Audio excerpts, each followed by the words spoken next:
ಈ ಜನರಿಗೆ ಮಂಕುಬೂದಿ ಎರಚಲಿಕ್ಕೆ ಕಾಂಗ್ರೆಸ್ಸು ಭಯೋತ್ಪಾದಕರೊಟ್ಟಿಗೆ ಮತ್ತು ದೇಶದ್ರೋಹಿಗಳೊಟ್ಟಿಗೆ ಸೇರಿಕೊಂಡು ಮಾಡಿದಂಥ ಈ ಹುಸಿ ಹೋರಾಟಗಳು ಕೂಡ ಅಲ್ಲಿ ಮತದಾರರ ಮೇಲೆ ಪ್ರಭಾವವನ್ನು ಬೀರಿದೆ. ಅವರು ಯಾವುದಾದ್ರೂ ಒಂದು ಪ್ರಕರಣಕ್ಕೆ ಕೈ ಹಾಕಿದ್ರು ಅಂತಂದ್ರೆ ಅದು ನಿಶ್ಚಿತವಾಗಿಯೂ ಸಾವಿರಾರು ಪುಟಗಳ ದಾಖಲೆಗಳನ್ನ ಇಟ್ಟುಕೊಂಡೇ ಅವರು ಮಾತಾಡ್ತಾರೆ ಅನ್ನೋದು ಅವ್ರ ಬಗ್ಗೆ ಇರುವ ಪ್ರತೀತಿ ಮತ್ತು ಅದು ಸತ್ಯ. ಮಲ್ಲಿಕಾರ್ಜುನ ಖರ್ಗೆ ಮತ್ತು ಪ್ರಿಯಾಂಕ ಖರ್ಗೆ, ರಾಹುಲ್ ಖರ್ಗೆ ಈ ಪ್ರಕರಣದ ಕಾನೂನಿನ ಕುಡಿಕೆಯಿಂದ ತಪ್ಪಿಸಿಕೊಳ್ಳಿಕ್ಕೆ ಸಾಧ್ಯ ಇಲ್ಲ.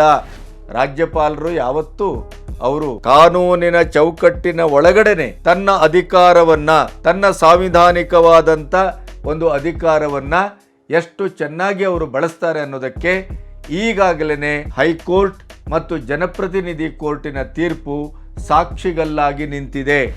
ಸಿದ್ದರಾಮಯ್ಯನವರ ಹೂಂಕಾರ, ಸಿದ್ದರಾಮಯ್ಯನ ಪಟಾಲಮ್ಮಿನ ಅಟಾಟೋಪ, ಷಡ್ಯಂತ್ರ, ಪಕ್ಷದ ಒಳಗೂ ಮತ್ತು ಪಕ್ಷದ ಹೊರಗೂ ಈ ಎಲ್ಲ ಏನು ಕಾರಸ್ಥಾನ ಇತ್ತಲ್ಲ ಅದೆಲ್ಲದಕ್ಕೂ ಕೂಡ ಈಗ ಸಂಪೂರ್ಣವಾಗಿ ಫುಲ್ ಸ್ಟಾಪ್ ಬೀಳುವ ಎಲ್ಲ ಲಕ್ಷಣಗಳು ಕಾಣ್ತವೆ.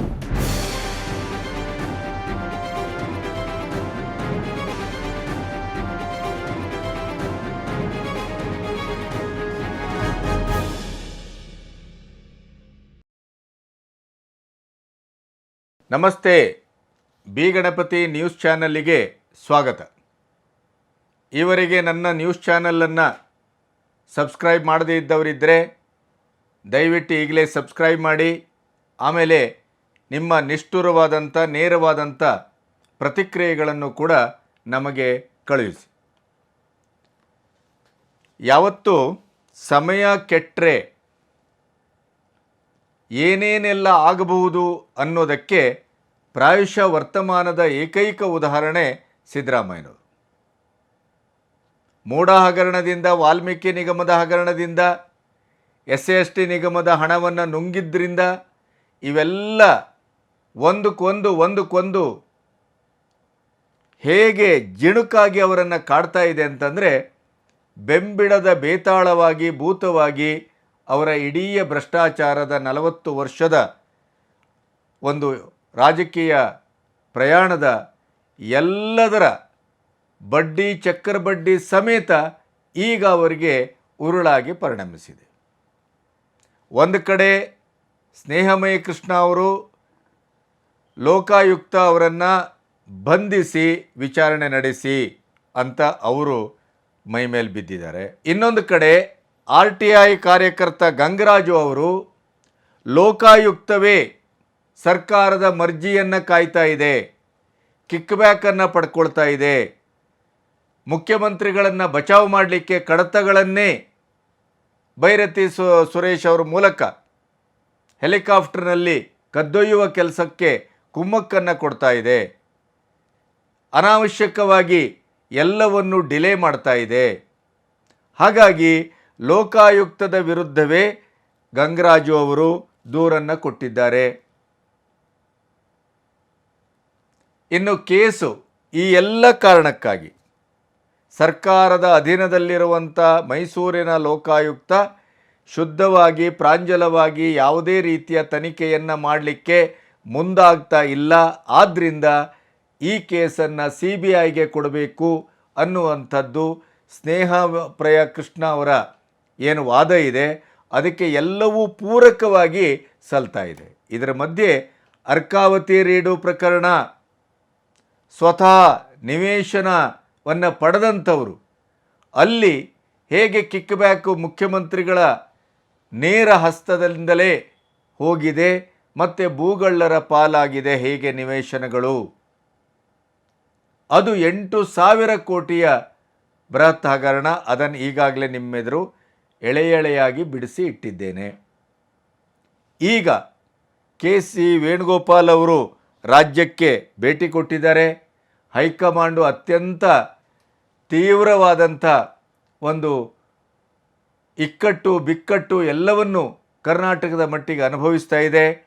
ಹರಿಯಾಣದ ಸೋಲು, ಒಂದು ಹಿಂದೂಗಳ ಮತದ ಧ್ರುವೀಕರಣ, ಸುಳ್ಳು ಹೋರಾಟಗಳು, ಅದು ರೈತರ ಹೋರಾಟ ಇರ್ಬೋದು, ಕುಸ್ತಿಪಟುಗಳ ಮೇಲಿನ ಲೈಂಗಿಕ ದೌರ್ಜನ್ಯದ ಹೋರಾಟ ಇರ್ಬೋದು, ಈ ಜನರಿಗೆ ಮಂಕುಬೂದಿ ಎರಚಲಿಕ್ಕೆ ಕಾಂಗ್ರೆಸ್ಸು ಭಯೋತ್ಪಾದಕರೊಟ್ಟಿಗೆ ಮತ್ತು ದೇಶದ್ರೋಹಿಗಳೊಟ್ಟಿಗೆ ಸೇರಿಕೊಂಡು ಮಾಡಿದಂಥ ಈ ಹುಸಿ ಹೋರಾಟಗಳು ಕೂಡ ಅಲ್ಲಿ ಮತದಾರರ ಮೇಲೆ ಪ್ರಭಾವವನ್ನು ಬೀರಿದೆ. ಅದರ ಜೊತೆಗೆ ಬಹಳ ಮುಖ್ಯವಾಗಿ ಕಾಂಗ್ರೆಸ್ಸಿನ ತೀವ್ರ ಸೋಲಿಗೆ ಕಾರಣವಾದದ್ದು ಕರ್ನಾಟಕದ ಮುಖ್ಯಮಂತ್ರಿಯ ಮೂಢ ಹಗರಣ, ಭ್ರಷ್ಟಾಚಾರ. ಅದನ್ನು ಅತ್ಯಂತ ಆಯಕಟ್ಟಿನ ಸಂದರ್ಭದಲ್ಲಿ ಪ್ರಧಾನಿ ಮೋದಿಯವರು ಬಳಸಿದಂಥ ಅಸ್ತ್ರ ಇತ್ತಲ್ಲ, ಮೂಢಾಸ್ತ್ರ, ಅದು ಅಲ್ಲಿಯ ರಿಸಲ್ಟನ್ನು ತಲೆಕೆಳಗು ಮಾಡಿದೆ ಅನ್ನೋದು AICC ಅಥವಾ ಹೈಕಮಾಂಡಿನ ಅಭಿಪ್ರಾಯ. ಹಾಗಾಗಿ KC ವೇಣುಗೋಪಾಲ್ ಅವರು DK ಶಿವಕುಮಾರ್ ಮತ್ತು ಸಿದ್ದರಾಮಯ್ಯನವರೊಟ್ಟಿಗೆ ಪ್ರತ್ಯೇಕ ಮೀಟಿಂಗನ್ನು ಮಾಡಿದ್ದಾರೆ, ಸಚಿವರ ಮೀಟಿಂಗನ್ನು ಮುಂದೂಡಿದ್ದಾರೆ ಮತ್ತು ಬಹುತೇಕವಾಗಿ ಸಿದ್ದರಾಮಯ್ಯನವರ ತಲೆದಂಡ ಖಚಿತ ಅನ್ನುವಂಥ ಮಾಹಿತಿ ಬರ್ತಾ ಇದೆ. ಯಾಕೆಂತಂದರೆ ಮಹಾರಾಷ್ಟ್ರದ ಚುನಾವಣೆ ಇದೆ, ಜಾರ್ಖಂಡದ ಚುನಾವಣೆ ಇದೆ, ವಯನಾಡಿನ ಚುನಾವಣೆ ಇದೆ, ಕರ್ನಾಟಕದಲ್ಲಿ 2 ಉಪಚುನಾವಣೆಗಳಿದೆ. ಹಾಗಾಗಿ ಈ ಎಲ್ಲ ಚುನಾವಣೆಗಳ ಮೇಲೆ ಈ ಮೂಢ ಹಗರಣದ ಜೊತೆಗೆ ಖರ್ಗೆಯವರ ಭೂ ಹಗರಣ, 5 ಎಕರೆಯನ್ನು ವಾಪಸ್ ಕೊಟ್ಟರೂ ಕೂಡ ಮತ್ತೆ ಅವರ ಊರಿನಲ್ಲಿ 19 ಎಕರೆ ಹಗರಣ ಈಗ ಮುನ್ನೆಲೆಗೆ ಬಂದಿದೆ. ಮತ್ತು ಸಿದ್ದರಾಮಯ್ಯನವರ ಹೆಸರಿಗೆ ಸಂಬಂಧಪಟ್ಟಂಥ ಹಿಂದೊಮ್ಮೆ ದೊಡ್ಡ ಒಂದು ಕೋಲಾಹಲಕ್ಕೆ ಕಾರಣವಾಗಿ ಕೋರ್ಟು, ಆಯೋಗ, ವರದಿ ಇತ್ಯಾದಿಗಳನ್ನು ತೇಪೆ ಹಚ್ಚಿ ಎಲ್ಲೋ ಒಂದು ಕಡೆ ಬಚಾವಾಗಿದ್ದೆವು ಅಂತ ಭಾವಿಸಿದ ಅರ್ಕಾವತಿ ಪ್ರಕರಣ ಮತ್ತೆ ಈಗ ದಾಂಗುಡಿ ಇಡ್ತಾ ಇದೆ. ಇದರ ಜೊತೆಗೇನೆ ನಿನ್ನೆ ಮಂಗಳವಾರ NR ರಮೇಶ್ BJP ಮುಖಂಡರು ಅವರು ಯಾವುದಾದ್ರೂ ಒಂದು ಪ್ರಕರಣಕ್ಕೆ ಕೈ ಹಾಕಿದರು ಅಂತಂದರೆ ಅದು ನಿಶ್ಚಿತವಾಗಿಯೂ ಸಾವಿರಾರು ಪುಟಗಳ ದಾಖಲೆಗಳನ್ನು ಇಟ್ಟುಕೊಂಡೇ ಅವರು ಮಾತಾಡ್ತಾರೆ ಅನ್ನೋದು ಅವ್ರ ಬಗ್ಗೆ ಇರುವ ಪ್ರತೀತಿ ಮತ್ತು ಅದು ಸತ್ಯ. ಈಗ NR ರಮೇಶ್ ಏನು ಮಾಡಿದ್ದಾರೆ, 3 ಬೃಹತ್ ಹಗರಣದ ಪ್ರಕರಣಗಳನ್ನು ಇಟ್ಟುಕೊಂಡು ಅವರು ರಾಜ್ಯಪಾಲರನ್ನು ಭೇಟಿಯಾಗಿದ್ದಾರೆ. ರಾಜ್ಯಪಾಲರಿಗೆ ಪ್ರಾಸಿಕ್ಯೂಷನ್ಗೆ ಅವಕಾಶವನ್ನು ಕೇಳಿದ್ದಾರೆ. ಹಾಗಾಗಿ ಈ ಹೊಸ ಪ್ರಕರಣ ಮತ್ತಿಷ್ಟು ಕಾಂಗ್ರೆಸ್ಸಿನ ಹೈಕಮಾಂಡಿಗೂ ಮತ್ತು ರಾಜ್ಯ ಸರ್ಕಾರಕ್ಕೂ ಮುಂಬರುವ ಚುನಾವಣೆಗೂ ಬಹಳ ದೊಡ್ಡ ಅಸ್ತ್ರವಾಗಿ ಪರಿಣಮಿಸುವುದರಲ್ಲಿ ಯಾವುದೇ ಸಂಶಯ ಇಲ್ಲ.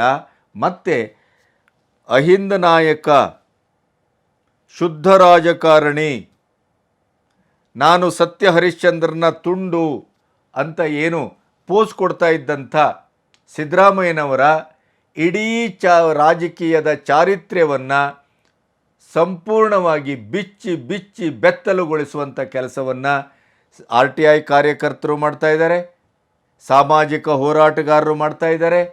ಅದರ ಜೊತೆಗೆ BJP ಮತ್ತು ಜನತಾದಳದ ರಾಜಕೀಯ ಮುಖಂಡರು ಕೂಡ ಮಾಡ್ತಾ ಇದ್ದಾರೆ. ಈಗ ಅಲ್ಲಿ ಮುಂಚೂಣಿಯಲ್ಲಿ ನಮಗೆ ಕಾಣಿಸ್ಕೊಳ್ತಾ ಇರುವಂಥದ್ದು ಸಿದ್ದರಾಮಯ್ಯನವರ 10-12ಕ್ಕೂ ಹೆಚ್ಚು ಹಗರಣಗಳನ್ನು ಅತ್ಯಂತ ಸ್ಪಷ್ಟವಾಗಿ, ನಿಖರವಾಗಿ, ದಾಖಲೆ ಸಮೇತ ಅದನ್ನು ಬಯಲಿಗೆಳೆಯಲಿಕ್ಕೆ ಟೊಂಕ ಕಟ್ಟಿದಂಥವ್ರು ಯಾರು ಅಂತಂದರೆ BJPಯ ಮುಖಂಡ NR ರಮೇಶ್. NR ರಮೇಶ್ ಯಾವತ್ತೂ ದಾಖಲೆಗಳಿಲ್ಲದೇ ಮಾತಾಡುವವರಲ್ಲ.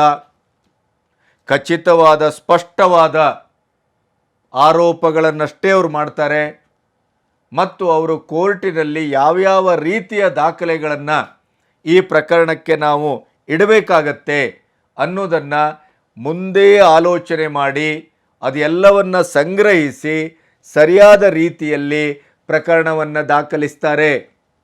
ಹಾಗಾಗಿ ಈ ಬೃಹತ್ 3 ಪ್ರಕರಣ ಏನಿದೆ ಅದನ್ನು ಮುಖ್ಯವಾಗಿ ಸಿದ್ದರಾಮಯ್ಯನವರು, Mallikarjun Kharge, Priyanka Kharge, KJ George, MB Patil ಮತ್ತು 4 ಅಧಿಕಾರಿಗಳು, ಮಾಜಿ ಅಧಿಕಾರಿಗಳನ್ನು ಇಟ್ಟುಕೊಂಡು ಅವರನ್ನು ಆರೋಪಿ ಸ್ಥಾನದಲ್ಲಿ ನಿಲ್ಲಿಸಿ ಈಗ ರಾಜ್ಯಪಾಲರಿಂದ ಅವರು ಅಭಿಯೋಜನೆಗೆ, ಪ್ರಾಸಿಕ್ಯೂಷನ್ಗೆ ಮನವಿಯನ್ನು ಮಾಡಿದ್ದಾರೆ.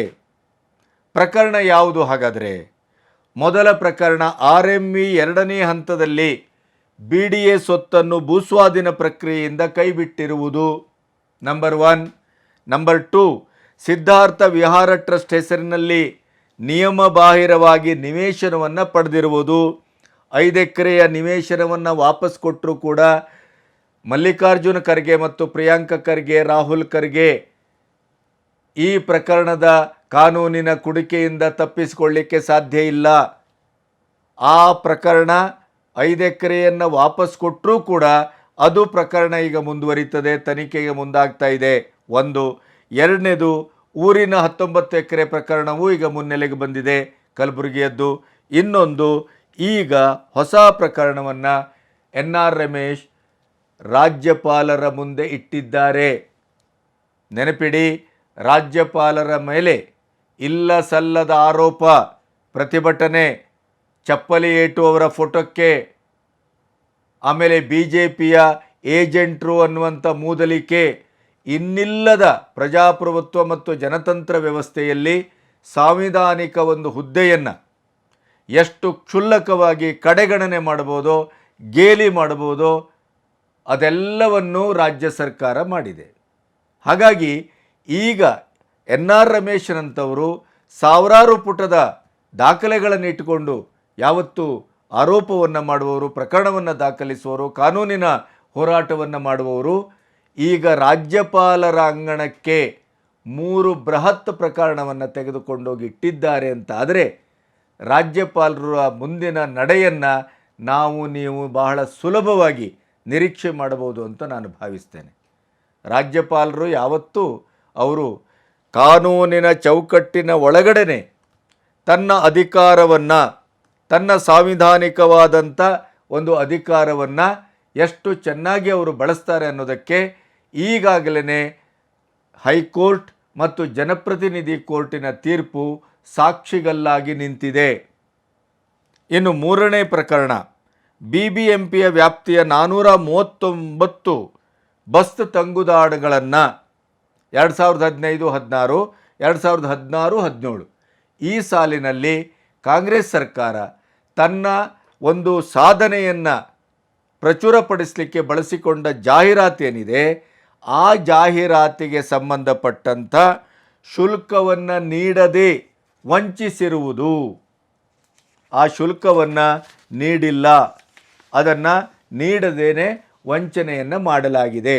ಈ 3 ಪ್ರಕರಣಕ್ಕೆ ಸಂಬಂಧಪಟ್ಟು ರಾಜ್ಯಪಾಲ್ ಗೆಹ್ಲೋಟ್ ಅವರಿಂದ ಅಭಿಯೋಜನೆಗೆ ಅಥವಾ ಪ್ರಾಸಿಕ್ಯೂಷನ್ಗೆ ಅನುಮತಿಯನ್ನು NR ರಮೇಶ್ ಅವರು ಕೇಳಿದ್ದಾರೆ. ಇದು ಈಗ ಮತ್ತೆ ಒಂದು ಕೊರಳಿಗೆ ಉರುಳಾಗುವ ಎಲ್ಲ ಲಕ್ಷಣಗಳು ಕಾಣ್ತಾ ಇದೆ. ಅದಕ್ಕಿಂತ ಮುಖ್ಯವಾಗಿ ಸಿದ್ದರಾಮಯ್ಯನವರ ಪದಚ್ಯುತಿಯ ಒಂದು ಮರಣಗಂಟೆ ಅಂತಲೇ ವ್ಯಾಖ್ಯಾನಿಸಲಾಗ್ತಾ ಇದೆ. ಈಗಾಗಲೇ ಹೈಕಮಾಂಡಿಗೂ ಮುಜುಗರ ತಂದಿದೆ. ರಾಷ್ಟ್ರವ್ಯಾಪಿ BJP ಸಿದ್ದರಾಮಯ್ಯನವರ ಪದಚ್ಯುತಿ ಮತ್ತು ಸಿದ್ದರಾಮಯ್ಯನವರ ಭ್ರಷ್ಟಾಚಾರದ ಈ ಹಗರಣಗಳನ್ನು ಇಟ್ಟುಕೊಂಡು ಪ್ರತಿಭಟನೆಯನ್ನು ಮಾಡ್ತಾ ಇದೆ, ಪ್ರೆಸ್ ಮೀಟನ್ನು ಮಾಡ್ತಾ ಇದೆ. ರಾಷ್ಟ್ರಮಟ್ಟದ ಒಂದು ದೊಡ್ಡ ಚಳವಳದ ಸ್ವರೂಪಕ್ಕೆ ಈ ಮೂಢ ಹಗರಣವನ್ನು ತರ್ತಾ ಇದೆ. ಅದರ ಸಂದರ್ಭದಲ್ಲೇ ಅರ್ಕಾವತಿ, ಅದರ ಸಂದರ್ಭದಲ್ಲೇ ಈಗ ವಾಲ್ಮೀಕಿ ನಿಗಮದ ತನಿಖೆಯ ಸಂದರ್ಭದಲ್ಲಿ ನಾಗೇಂದ್ರರವರ ಬಾಯಲ್ಲಿ ಕೂಡ ಸ್ವತಃ ಫೈನಾನ್ಸ್ ಮಿನಿಸ್ಟರ್ ಆಗಿರುವ CM ಅವರ ಹೆಸರು ಬಂದಿದೆ ಅನ್ನುವಂಥ ಒಂದು ಖಚಿತ ಅಭಿಪ್ರಾಯವು ಬರ್ತಾ ಇದೆ. ಮತ್ತು ಬಳ್ಳಾರಿಯ ಎಲೆಕ್ಷನ್ನಿಗೆ ಇದೇ ವಾಲ್ಮೀಕಿ ನಿಗಮದ 16-18 ಕೋಟಿಗಳನ್ನು ಅಲ್ಲಿ ವ್ಯಯಿಸಿದ್ರ ಬಗ್ಗೆ ED ಅತ್ಯಂತ ಸ್ಪಷ್ಟವಾದ ದಾಖಲೆಯನ್ನು ಕೊಟ್ಟಿದೆ. ಹೇಗೆ, ಎಷ್ಟು, ಏನು ಬಳಸಲಾಗಿದೆ ವಾಲ್ಮೀಕಿ ನಿಗಮದ ಹಣ, ಮತ್ತು ಆ ಬಳಕೆ ಅದು ಫೈನಾನ್ಸ್ ಮಿನಿಸ್ಟರ್ ಮುಖಾಂತರವೇ ಹೋಗಿದೆ ಅನ್ನೋದನ್ನು ಕೂಡ ED ಸ್ಪಷ್ಟವಾಗಿ ಹೇಳ್ತಾ ಇದೆ. ಹೀಗಾಗಿ ಎಲ್ಲ ಪ್ರಕರಣಗಳು ಎಲ್ಲಿ ಧ್ರುವೀಕರಣಗೊಳ್ತಾ ಇದೆ, ಕಾನ್ಸಂಟ್ರೇಟ್ ಆಗ್ತಾ ಇದೆ ಅಂತಂದರೆ ಅದು ಸಿದ್ದರಾಮಯ್ಯನವರ ಕಾಲ್ಬುಡಕ್ಕೆ. ಹಾಗಾಗಿಯೇ AICC ಅಥವಾ ಹೈಕಮಾಂಡ್ KC ವೇಣುಗೋಪಾಲರ ಮೂಲಕ ಪ್ರಬಲವಾದ, ಆತ್ಯಂತಿಕವಾದ ನಿರ್ಣಾಯಕಾತ್ಮಕವಾದಂಥ ಒಂದು ಸಂದೇಶವನ್ನು ರವಾನಿಸಿದೆ ಅನ್ನೋದು ಈಗ ಗುಟ್ಟಾಗಿ ಉಳಿದಿಲ್ಲ. ಸಿದ್ದರಾಮಯ್ಯನವರ ಪದಚ್ಯುತಿ ಕ್ಷಣಗಣನೆಯಲ್ಲಿದೆ ಅನ್ನೋದು ಈಗ ಅಂಬೋಣ. ಅದಕ್ಕೆ ತಕ್ಕಾಗಿ ಈಗ ಎನ್.ಆರ್. ರಮೇಶ್ ಅವರು ಈ 3 ಬೃಹತ್ ಹಗರಣವನ್ನು ರಾಜ್ಯಪಾಲರಿಗೆ ಮನವಿ ಮೂಲಕ ಕೊಟ್ಟು ನಮಗೆ ಅಭಿಯೋಜನೆಗೆ ಪ್ರಾಸಿಕ್ಯೂಷನ್ಗೆ ನೀವು ಅನುಮತಿಯನ್ನು ಕೊಡಬೇಕು ಅಂತ ಮನವಿ ಮಾಡಿರೋದು ಇದು ಶವದ ಪೆಟ್ಟಿಗೆಯ ಕೊನೆಯ ಮೊಳೆ ಅಂತಲೇ ಭಾವಿಸಲಾಗ್ತಾ ಇದೆ.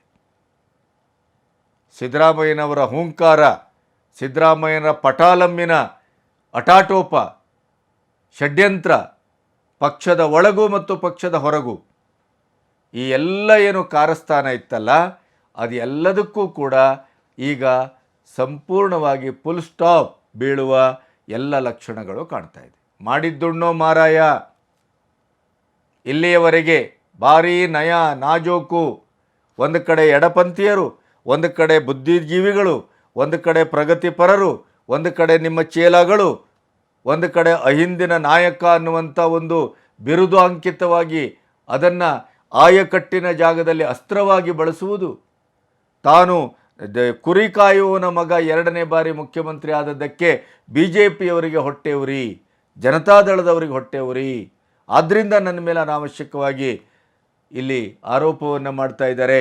ನಾನು ಇದರಲ್ಲಿ ಯಾವುದರಲ್ಲೂ ಇಲ್ಲ ಇಲ್ಲ ಇಲ್ಲ ಇಲ್ಲ ಅಂತಲೇ ಎಲ್ಲದರಲ್ಲೂ ಇದೆ ಇದೆ ಇದೆ ಅನ್ನುವಂಥ ದಾಖಲೆಗಳು ಪರೋಕ್ಷವಾಗಲ್ಲ ನೇರವಾಗಿ ಬಿಡುಗಡೆ ಆಗ್ತಾ ಇದೆ. ಎಂಥ ದುರಂತ ನೋಡಿ.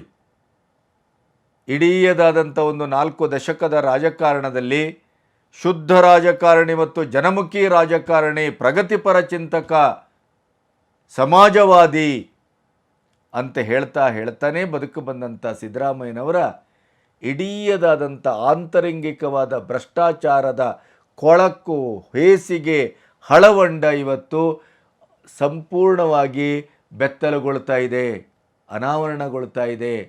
ಒಂದರ ಮೇಲೆ ಒಂದು ಸೈಟನ್ನು ವಾಪಸ್ ಕೊಟ್ಟರೂ ಕೂಡ ಅಲ್ಲಿಯೂ ಕಳ್ಳತನ ಮಾಡಿ ತಂದ ಮಾಲನ್ನು ವಾಪಸ್ ಕೊಟ್ಟಾಕ್ಷಣ ಕಳ್ಳನಾಗಲಿಕ್ಕೆ ಸಾಧ್ಯ ಇಲ್ಲವೇ, ಕಳ್ಳತನ ಮರೆಮಾಚಿ ಹೋಗತ್ತಿ ಅನ್ನುವ ಮಾತನ್ನು ಕೂಡ ಸಾರ್ವಜನಿಕರು ಕೇಳ್ತಾ ಇದ್ದಾರೆ. ರಾಜಕೀಯ ಪ್ರತ್ಯಾಸ್ತ್ರ ಅಥವಾ BJPಯೋ JDS ಬಿಡಿ, ಅದು ಅವರ ಅದು ಏನು ಅವರ ಹಕ್ಕು, ಅವರು ಮಾಡ್ತಾ ಇದ್ದಾರೆ. ಆದರೆ ಜನಸಾಮಾನ್ಯರು ಅದನ್ನು ಕೇಳ್ತಾ ಇದ್ದಾರೆ. ಅದರ ಜೊತೆಗೆ ಈ ಹರಿಯಾಣದ ಸೋಲು ಮೂಢಾಸ್ತ್ರದಿಂದಲೇ ಆಗಿದೆ ಅನ್ನುವಂಥ ತರ್ಕಕ್ಕೆ ಹೈಕಮಾಂಡ್ ಬಂದಿರೋದ್ರಿಂದ ಏನಕ್ಕೇನ ಸಿದ್ದರಾಮಯ್ಯನವರನ್ನು 1 ವರ್ಷ ಆದರೂ ಮುಂದುವರಿಸಬೇಕು ಅಂತ ತೀರ್ಮಾನಿಸಿದ ತಮ್ಮ ಹಳೆ ತೀರ್ಮಾನವನ್ನು ಬದಲಿಸುವಂಥ ಸಂದರ್ಭ ಇವತ್ತು ಬಂದು ನಿಂತಿದೆ.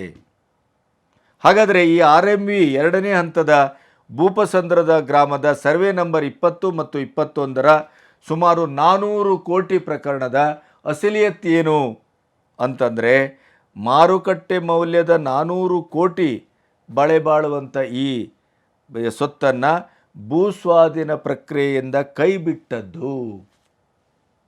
ಈ ಪ್ರಕರಣದಲ್ಲಿ ಮುಖ್ಯಮಂತ್ರಿ ಸಿದ್ದರಾಮಯ್ಯನವರು, ನಿವೃತ್ತ ಅಧಿಕಾರಿಗಳಾದಂಥ ಮಹೇಂದ್ರ ಸಿಂಗ್ ಜೈನ್, T. ಶಾಂಭಟ್, N. ನರಸಿಂಹಮೂರ್ತಿ, ಆಮೇಲೆ ಕಲ್ಪನಾ, KV Jayalakshmamma, SN Vijayalakshmi, KV Prabhakar ಮತ್ತು ಕೀರ್ತಿರಾಜ್ ಶೆಟ್ಟಿ ಆರೋಪಿಗಳನ್ನಾಗಿ ಎನ್.ಆರ್. ರಮೇಶ್ ಉಲ್ಲೇಖ ಮಾಡಿದ್ದಾರೆ, ಸಾಕ್ಷ್ಯಗಳನ್ನು ಕೊಟ್ಟಿದ್ದಾರೆ. ಇವರ ವಿರುದ್ಧ ದೂರನ್ನು ಮತ್ತು ಮನವಿಯನ್ನು ಸಲ್ಲಿಸಲಾಗಿದೆ ಅಭಿಯೋಜನೆಗೆ. ಇನ್ನು 2ನೇ ಪ್ರಕರಣ ಸಿದ್ಧಾರ್ಥ ವಿಹಾರ್ ಟ್ರಸ್ಟ್, ಅದರ ಹೆಸರಿನಲ್ಲಿ ಶೈಕ್ಷಣಿಕ ಉದ್ದೇಶಕ್ಕೆ ನಿಯಮಗಳನ್ನು ಗಾಳಿಗೆ ತೂರಿ ನಿಯಮ ಬಾಹಿರವಾಗಿ 250 ಕೋಟಿ ರುಗಳಿಗಿಂತ ಹೆಚ್ಚು ಮೌಲ್ಯದ 2 ನಿವೇಶನಗಳನ್ನು ಪಡೆಯಲಾಗಿದೆ. ಈ ಸಂಬಂಧ ಮಲ್ಲಿಕಾರ್ಜುನ್ ಖರ್ಗೆ, ಪ್ರಿಯಾಂಕಾ ಖರ್ಗೆ, ರಾಹುಲ್ ಖರ್ಗೆ, MB ಪಾಟೀಲ್ ಆರೋಪಿಗಳಾಗಿ ನಿಂತಿದ್ದಾರೆ. ಹಾಗೆಯೇ 3ನೇ ಪ್ರಕರಣ 2015-16, 2016-17ರಲ್ಲಿ BBMP ವ್ಯಾಪ್ತಿಯ 439 ಬಸ್ ತಂಗುದಾಣಗಳನ್ನು ಕಾಂಗ್ರೆಸ್ ಆ ಮೊದಲ ಹಂತದ ಸರ್ಕಾರ ತನ್ನ ಸಾಧನೆಗಳ ಪ್ರಚಾರಕ್ಕೆ ಜಾಹೀರಾತಿಗೆ ಬಳಸಿತ್ತು. ಆ ಜಾಹೀರಾತಿಗೆ ಬಳಸಿದ ಶುಲ್ಕವನ್ನು ಈವರೆಗೂ ಪಾವತಿಸಿಲ್ಲ. ಸುಮಾರು ಅದು 69ರಿಂದ 70 ಕೋಟಿ ಬೆಲೆ ಬಾಳುವಂಥ ಶುಲ್ಕ. ಈ 3 ಪ್ರಕರಣವನ್ನು ಇಟ್ಕೊಂಡು ರಾಜ್ಯಪಾಲರ ಅಂಗಣಕ್ಕೆ ಹೋಗಿರುವ ಎನ್.ಆರ್. ರಮೇಶ್ ಅದಕ್ಕೆ ಪೂರಕವಾಗಿ ಕಡತಗಳಷ್ಟು ದಾಖಲೆಗಳನ್ನು ರಾಜ್ಯಪಾಲರ ಎದುರು ಇಟ್ಟಿದ್ದಾರೆ. ಒಂದು, ರಾಜ್ಯಪಾಲರು ಇಂಥ ವಿಷಯದಲ್ಲಿ ಅತ್ಯಂತ ಸೂಕ್ಷ್ಮ, ಅತ್ಯಂತ ಜಾಗ್ರತೆ ಮತ್ತು ಕರಾರುವಕ್ಕಾದಂಥ ಪ್ರತಿಕ್ರಿಯಿಸುವಂಥ ಗುಣವನ್ನು ಹೊಂದಿದ್ದಾರೆ. ಇದು ಸಾಂವಿಧಾನಿಕವಾದ ಪೀಠ, ಯಾವುದೇ ವೈಯಕ್ತಿಕವಾದಂಥ ದ್ವೇಷಾರೋಪಗಳನ್ನು ಮಾಡುವಂಥ ಪೀಠ ಅದಲ್ಲ. ಹಾಗಾಗಿ ರಾಜ್ಯಪಾಲರ ಅಂಗಣದಲ್ಲಿ ಈಗ ಅರ್ಕಾವತಿ ಮತ್ತು ಈ 3 ಪ್ರಕರಣ, ಒಟ್ಟು 4 ಪ್ರಕರಣಗಳು ಪ್ರಾಸಿಕ್ಯೂಷನ್ನಿಗೆ ಕಾದು ಕೂತಿವೆ. ಎಷ್ಟು ಹೊತ್ತಿಗೂ ಅದು ಬೋನಿನಿಂದ ಹೊರಗೆ ಬಂದ ಹುಲಿಯ ಹಾಗೆ, ಹೆಬ್ಬುಲಿಯ ಹಾಗೆ, ಹಸಿದ ಹುಲಿಯ ಹಾಗೆ ಅದು ಸಿದ್ದರಾಮಯ್ಯನವರ ಮೇಲೆ ಎರಗಬಹುದು. ಅದರ ಜೊತೆಗೆ ಲೋಕಾಯುಕ್ತದ ಪ್ರಾಮಾಣಿಕತೆಯ ಮೇಲೆ ಕೇಸು, ಲೋಕಾಯುಕ್ತ ಕಿಕ್ ಬ್ಯಾಕನ್ನು ಸಿದ್ದರಾಮಯ್ಯನವರಿಂದ ಪಡೆದಿದೆ, ಸಿದ್ದರಾಮಯ್ಯನವರ ಆಣತಿಯ ಮೇಲೆ ಕೆಲಸ ಮಾಡ್ತಾ ಇದೆ, ಸಿದ್ದರಾಮಯ್ಯನವರ ಬಚಾವ್ ಮಾಡಲಿಕ್ಕೆ ಅದು ಪ್ರಯತ್ನ ಮಾಡ್ತಾ ಇದೆ ಅನ್ನುವಂಥ ಕೇಸು RTI ಗಂಗರಾಜ್ ಅವರು ಹಾಕಿದ್ದು. ಇದರ ಪೂರಕವಾಗಿ ಅಲ್ಲಿ ಕಡತ ಕದ್ದೋದದ್ದು, ಈ ಏನು ಲೋಕಾಯುಕ್ತ ಅಧಿಕಾರಿಗಳೇ ಸಿದ್ದರಾಮಯ್ಯನವರ ಚೇಲಗಳಾಗಿ ವರ್ತಿಸ್ತಾ ಇರುವಂಥದ್ದು, ಸಾಕ್ಷ್ಯನಾಶ, ಈ ಎಲ್ಲ ಕಾರಣಕ್ಕಾಗಿ ಲೋಕಾಯುಕ್ತದ ತನಿಖೆ ಹಳ್ಳ ಹಿಡಿತಾ ಇದೆ. ಅದು ಆ ತನಿಖೆ ಸತ್ಯದವನ್ನು ಹೊರಗೆ ತರಲಾರದು. ಆದ್ದರಿಂದ CBIಗೆ ಪ್ರಕರಣವನ್ನು ಕೊಡಬೇಕು ಅನ್ನುವಂಥ ಸ್ನೇಹಮಯಿ ಕೃಷ್ಣ ಅವರ ಕೋರ್ಟಿಗೆ ಅವರೇನು ಕೇಸ್ ಹಾಕಿದರು, ಅದು ಈ ವಾರದ ಕೊನೆಯಲ್ಲಿ ಈಗ ವಿಚಾರಣೆಗೆ ಬರ್ತಾ ಇದೆ. ಆ ವಿಚಾರಣೆಗೆ ಬರ್ತಾ ಇರುವ ಹೊತ್ತಿನಲ್ಲಿ ಅರ್ಕಾವತಿ ನಿವೇಶನದಾರರು ಮತ್ತು CT ರವಿ ಈಗಾಗಲೇ ಕೆಂಪಣ್ಣ ಅವರ ವರದಿ ಏನು ಬಂದಿತ್ತು ಅರ್ಕಾವತಿಯ ಮೇಲೆ, ಅದರ ಸಂಸತ್ತಿನಲ್ಲೂ ಮಂಡಿಸಿಲ್ಲ, ಸಾರ್ವಜನಿಕರ ಗಮನಕ್ಕೂ ತಂದಿಲ್ಲ, ಅದನ್ನು ತರಬೇಕು. ಅದಕ್ಕೂ ಅವರು ರಾಜ್ಯಪಾಲರಿಗೆ ಮನವಿ ಮಾಡಿದ್ದಾರೆ. ಹಾಗಾಗಿ ರಾಜ್ಯಪಾಲರ ಅಂಗಣದಲ್ಲಿ ಸಿದ್ದರಾಮಯ್ಯನವರಿಗೆ ಸಂಬಂಧಪಟ್ಟಂಥ ಬಹಳ ಬೃಹತ್ತಾದಂಥ ಕಡತಗಳು ಬಾಕಿ ಇದೆ. ಎಲ್ಲದಕ್ಕೂ ಸರಿಯಾದ ಸಾಕ್ಷ್ಯಾಧಾರಗಳನ್ನು ಕೊಟ್ಟಿದ್ದಾರೆ ದೂರುದಾರರು. ಎನ್.ಆರ್. ರಮೇಶ್ 3 ಪ್ರಕರಣ, ಅರ್ಕಾವತಿ, CT ರವಿಯ ಮನವಿ, ಇವೆಲ್ಲವೂ ಸೇರಿ ಬ್ರಹ್ಮಾಸ್ತ್ರವಾಗಿ ಸಿದ್ದು ಅವರ ತಲೆಯ ಒಂದು ತೆಗೆಯುವ ಕೆಲಸವನ್ನು ಸಂಪೂರ್ಣವಾಗಿ ಮಾಡುತ್ತೆ ಅನ್ನೋದರ ಬಗ್ಗೆ ಯಾವುದೇ ರೀತಿಯ ಅನುಮಾನ ಬೇಡ. ಯಾವುದೇ ವ್ಯಕ್ತಿ ಒಂದು ಸಾಂವಿಧಾನಿಕ ಹುದ್ದೆಯಲ್ಲಿರುವವರು ಕಲ್ಚರ್ಡ್ ಆಗಿ ವರ್ತಿಸಬೇಕು, ಸಂಯಮದಿಂದ ವರ್ತಿಸಬೇಕು, ತಿಳುವಳಿಕೆಯಿಂದ ವರ್ತಿಸಬೇಕು. ವಿರೋಧಿಗಳನ್ನೂ ಕೂಡ ಯದ್ವಾ ತದ್ವಾ ಹುಂಬುತನದಿಂದ ಎದುರಿಸುವುದಲ್ಲ. ಅಧಿಕಾರ ನಿಮ್ಮ ಅಪ್ಪನ ಮನೆ ಆಸ್ತಿ ಅಲ್ಲ, ಅದು ಸಾಂವಿಧಾನಿಕವಾದದ್ದು, ಜನಾಧಿಕಾರ. ಅದು ಯಾರು ನಿಮಗೆ ಅಧಿಕಾರವನ್ನು ಕೊಟ್ಟಿದ್ದಾರೋ ಅವರೇ ತಮ್ಮ ಸಮಸ್ಯೆಗಳನ್ನು ಹೇಳ್ಕೊಳ್ಳಿಕ್ಕೆ ಮುಂದೆ ಬಂದಾಗ ಕ್ಯಾಕರಿಸಿ ಉಗಿಯೋದಲ್ಲ. ಅದು ನಿಮ್ಮ ನಿರ್ಲಜ್ಜತನದ, ನಿರ್ಲಕ್ಷ್ಯದ ಮತ್ತು ಅಕ್ಷಮ್ಯವಾದ ವರ್ತನೆ. ಪ್ರಜಾಪ್ರಭುತ್ವದ ಪ್ರಭುಗಳು ಅಂತಲೇ ಕರೆಯಲಾಗ್ತದೆ ಮತಬಾಂಧವರನ್ನು. ಅವರ ಮುಖಕ್ಕೆ ಉಗಿಯುವ ಮಟ್ಟಕ್ಕೆ ದುರಹಂಕಾರವನ್ನು ಪ್ರದರ್ಶಿಸಿದ ಸಿದ್ದರಾಮಯ್ಯನವರ ಅವನತಿಗೆ ಕ್ಷಣಗಣನೆ ಆರಂಭ ಆಗಿದೆ. ಅವರ CM ಸೀಟ್ ಇನ್ನೇನು ಕ್ಷಣ ಮಾತ್ರದಲ್ಲೇ ಬಹುಶಃ ಉರುಳಿ ಬೀಳುವ ಎಲ್ಲ ಲಕ್ಷಣಗಳು ಕಾಣ್ತಾ ಇದೆ. ಅವರ ಹೈಕಮಾಂಡೇ ಅವರನ್ನು ರಕ್ಷಿಸಲಾರದ ಒಂದು ಸಂದಿಗ್ಧಕ್ಕೆ ತುತ್ತಾಗಿದೆ. ಯಾಕಂದರೆ ಈಗಾಗಲೇ ಹರಿಯಾಣವನ್ನು ಕಳ್ಕೊಂಡಿದೆ. ಇನ್ನು ಮುಂಬರುವ 4-5 ಉಪಚುನಾವಣೆಗಳಿದೆ. ಅದರ ಕಥೆ ಏನು?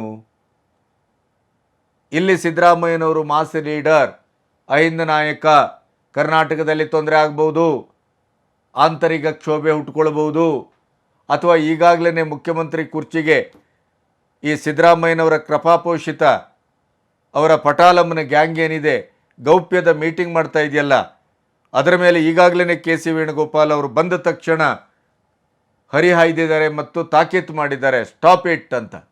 ಆದರೂ ಅದು ಸ್ಟಾಪ್ ಆಗುವಂಗೆ ಕಾಣೆ.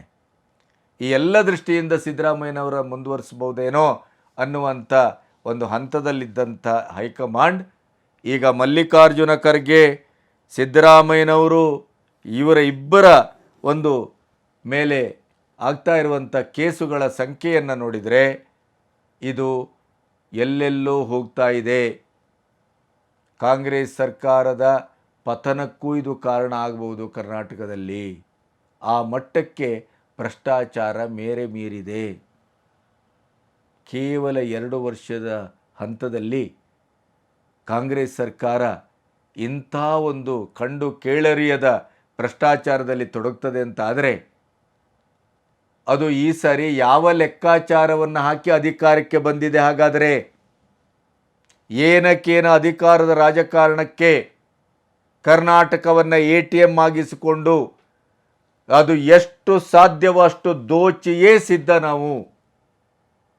ನೀವೇನು ಹರ್ಕೊಳ್ತೀರೋ ಹರ್ಕೊಳ್ಳಿ, ಏನು ಮಾಡ್ತೀರೋ ಮಾಡಿ ಅನ್ನುವಂಥ ದುರಂಕಾರ ಇತ್ತಲ್ಲ, ದರ್ಪ, ಅದರ ಸಂಪೂರ್ಣ ಚರ್ಬಿಯನ್ನು ಇಳಿಸ್ತಾ ಇದೆ ಈ ಪ್ರಕರಣಗಳು.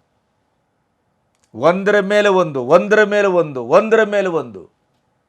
ಪ್ರಾಯಶಃ ಸಿದ್ದರಾಮಯ್ಯನವರೇ ಇದನ್ನು ನಿರೀಕ್ಷೆ ಮಾಡಿರಲಿಕ್ಕಿಲ್ಲ.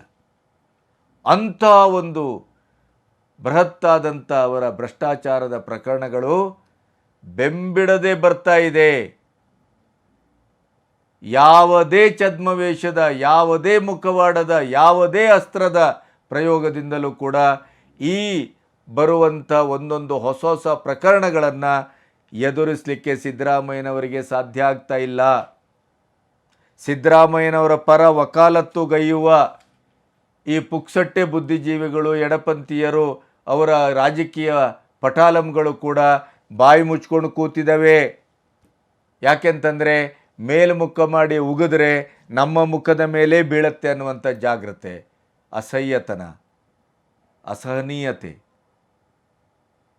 ಸಿದ್ದರಾಮಯ್ಯನವರೇ, ನೀವು ಕೊನೆಗೂ ನಿಮ್ಮ ಈ ಭ್ರಷ್ಟಾಚಾರದ ಒಂದು ಹಳವಂಡದ ಪ್ರತಿಕ್ರಿಯಾತ್ಮಕವಾದಂಥ ಪರಿಸರವನ್ನು ನಿಮಗೇ ಅಸಹ್ಯ ಹುಟ್ಟುವ ಮಟ್ಟಿಗೆ ಅದು ಇವತ್ತು ನಿಮ್ಮನ್ನು ಆವರಿಸ್ಕೊಳ್ತಾ ಇದೆ ಈ ರಾಜಕೀಯ ಜೀವನದ ಸಂಧ್ಯೆಯಲ್ಲಿ ಅಂತ ಆದರೆ ಅಪರಾಧದ ಪ್ರಮಾಣ ಎಷ್ಟು ಮಟ್ಟಿಗೆ ಬೃಹತ್ತಾಗಿರಬೇಡ, ಎಷ್ಟು ಅಮಾನುಷವಾಗಿರಬೇಡ, ಅದನ್ನು ನೀವು ಲೆಕ್ಕ ಹಾಕಬೇಕು, ನಾವಲ್ಲ. ಕೊನೆಗೂ ಜನತಂತ್ರ ವ್ಯವಸ್ಥೆಯಲ್ಲಿ ಇತ್ತೀಚಿನ ವರ್ಷಗಳಲ್ಲಿ ಈ ಸೋಷಿಯಲ್ ಮೀಡಿಯಾದ ಬೂಮಿಂಗೂ ಅದಕ್ಕೊಂದು ಕಾರಣ. ನಿಮ್ಮ ಅಸಲಿಯತ್ತು ಹೊರಗೆ ಬರ್ತಾ ಇದೆ. ಭ್ರಷ್ಟಾಚಾರದ ಎಲ್ಲ ಮುಖಗಳು ಜನಸಾಮಾನ್ಯರ ಎದುರು ಬೆತ್ತಲುಗೊಳ್ತಾ ಇದೆ. ಅದರಲ್ಲೂ ಒಂದು ಭಾಗ್ಯಾವಶಾತ್ ನಮ್ಮ ನ್ಯಾಯಾಂಗ ಅತ್ಯಂತ ಚುರುಕಾಗಿದೆ, ನಮ್ಮ ನ್ಯಾಯಾಂಗ ವ್ಯವಸ್ಥೆ ಅತ್ಯಂತ ಬಲಿಷ್ಠವಾಗಿದೆ, ನಮ್ಮ ನ್ಯಾಯಾಂಗ ವ್ಯವಸ್ಥೆ ಸತ್ಯಕ್ಕೆ ಅತ್ಯಂತ ನಿಷ್ಠವಾಗಿ ಸತ್ಯಮೇವ ಜಯತೆ ಎನ್ನುವಂಥ ಅಭಿಯಾನವನ್ನು ಚಾಚೂ ತಪ್ಪದೆ ಮಾಡ್ತಾ ಇದೆ. ಹಾಗಾಗಿ ಅದು ಮುಖ್ಯಮಂತ್ರಿ ಆಗಲಿ, ಇನ್ನೊಬ್ಬ ಆಗಿರಲಿ, ಯಾರೇ ಪ್ರಭಾವಯುತವಾದಂಥ ವ್ಯಕ್ತಿ, ಅವನ ಸ್ಥಾನ ಮಾನ ಅಧಿಕಾರದ ಎಲ್ಲ ಪ್ರಶ್ನೆಗಳನ್ನು ಮೀರಿ ನ್ಯಾಯಾಂಗ ಇವತ್ತು ನ್ಯಾಯವನ್ನು ಕೊಡ್ತಾ ಇದೆ. ಅದು ಬಹಳ ಮುಖ್ಯ. ಆ ಎಲ್ಲ ಕಾರಣದಿಂದ ಸಿದ್ದರಾಮಯ್ಯನವರ ಜೀವನದ ಕೊನೆಯ ಭಾಗದಲ್ಲಿ ಅವರು ಒಂದಿಷ್ಟು ಮಾರ್ಗದರ್ಶಿಯಾಗಿ, ಮಾದರಿಯಾಗಿ ತನ್ನ 4 ದಶಕದ ರಾಜಕೀಯ ಜೀವನವನ್ನು ಬಿಟ್ಟೋಗುವಂಥ ಸಂದರ್ಭದಲ್ಲಿ ಅವರನ್ನು ನೆನಪಿನೂ ಮಾಡಲಿಕ್ಕೆ ಕೂಡದು, ನೆನಪಿಸಲಿಕ್ಕೂ ಯೋಗ್ಯರಲ್ಲ ಅನ್ನುವ ಮಟ್ಟದಲ್ಲಿ ಅವರ ಇಡೀದಾದಂಥ ರಾಜಕೀಯ ಜೀವನದ ಒಂದು ಕೊನೆಯ ಆ ಕ್ಲೈಮ್ಯಾಕ್ಸು ಅಕರಾಳವಾಗಿದೆ, ವಿಕರಾಳವಾಗಿದೆ, ವಿಕ್ಷಿಪ್ತವಾಗಿದೆ, ಹೇಸರಿಗೆಯಾಗಿದೆ. ಜನ ಕ್ಯಾಕರಿಸಿ ಉಗಿಯುವ ಮಟ್ಟಕ್ಕೆ ಅದು ಕರಾಳವಾಗಿದೆ. ಇದು ಸಿದ್ದರಾಮಯ್ಯನವರಿಗೆ ಬೇಕಿರಲಿಲ್ಲ. ಕೊನೆಗೂ ನೀವು ಆಸ್ತಿ ಕೊನೆಗೂ ದುಡ್ಡು, ಕೊನೆಗೂ ಭ್ರಷ್ಟಾಚಾರದಿಂದ ಪಡೆದಂಥ ಎಲ್ಲ ಸಂಪತ್ತನ್ನು ಏನು ಮಾಡ್ತೀರಿ ಸಿದ್ದರಾಮಯ್ಯನವರೇ? ಇದ್ದ ಒಬ್ಬ ಹಿರಿಯ ಮಗ, ನಿಮ್ಮ ಉತ್ತರಾಧಿಕಾರಿ, ಸಮರ್ಥವಾಗಿ ಆಗಬಲ್ಲಂಥ ಮಗನನ್ನೂ ಕಳ್ಕೊಂಡ್ರಿ. ಈಗಿದ್ದ ಮಗ ಅತ್ಲಾಗೆ ಡಾಕ್ಟ್ರು ಅಲ್ಲ, ಇತ್ಲಾಗೆ ರಾಜಕಾರಣಿಯೂ ಅಲ್ಲ, ನಾಯಕನೂ ಅಲ್ಲ, ಅಡ್ನಾಡಿ ಥರ ಬೆಳೀತಾ ಇದ್ದಾನೆ. ಏನು ಮಾಡ್ತೀರಿ? ರಾಜಕಾರಣಿಗಳನ್ನ ನಾನು ಕೇಳ್ತಾ ಇರೋ ಪ್ರಶ್ನೆ, ನೀವು ಇಷ್ಟೆಲ್ಲ ಮಾಡಿ ದುಡ್ಡು ಕಾಸು ಬಂಗಲೆ ಆಸ್ತಿ ಮಾಡಿರ್ತೀರಲ್ಲ, ಸರಿಯಾದ ಒಂದು ತುತ್ತು ಅನ್ನವನ್ನು ಊಟ ಮಾಡೋ ಯೋಗ್ಯತೆ ಇದೆಯಾ? ಡಯಾಬಿಟಿಸು, BP, ಹೈಪರ್ ಟೆನ್ಷನ್ನು, ಏನೆಲ್ಲ ಬೇಕು ಅವೆಲ್ಲವೂ ಇದೆ.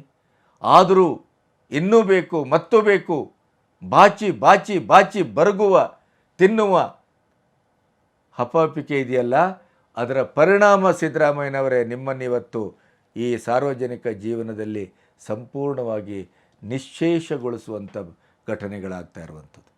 ನಿಮ್ಮ ಈ ಪ್ರಕರಣ ಭ್ರಷ್ಟ ರಾಜಕಾರಣಿಗಳಿಗೆ ಒಂದು ಪಾಠವಾಗಬೇಕು. ಜೀವನದ ಒಟ್ಟು ಮತಿತಾರ್ಥದ ಅದರ ಅರ್ಥ ವಿವರಣೆಯನ್ನು ಅವರ ಕಣ್ಣೆದರೇನೆ ಮಾಡುವಂಥ ಒಂದು ಪ್ರಯೋಗಶಾಲೆಯಾಗಿ ಕಾಣ್ತಾ ಇದ್ದೀರಿ ನೀವು. ಒಂದು ಲಿಟ್ಮಸ್ ಪೇಪರ್ ಆಗಿ ಕಾಣ್ತಾ ಇದ್ದೀರಿ. ಹೇಗಿದ್ದವರು ಹೇಗಾಗಬಹುದು, ಕೊನೆಗೂ ಭ್ರಷ್ಟಾಚಾರ ಮತ್ತು ಸುಳ್ಳು ಯಾವ ಹಂತಕ್ಕೆ ಒಬ್ಬ ರಾಜಕಾರಣಿಯ ಜೀವನವನ್ನು ಅಂತ್ಯಗೊಳಿಸ್ಬೋದು ಅನ್ನೋದಕ್ಕೆ ಸಿದ್ದರಾಮಯ್ಯನವರೇ ನೀವು ಸಾಕ್ಷಿ. ನಮಸ್ತೆ.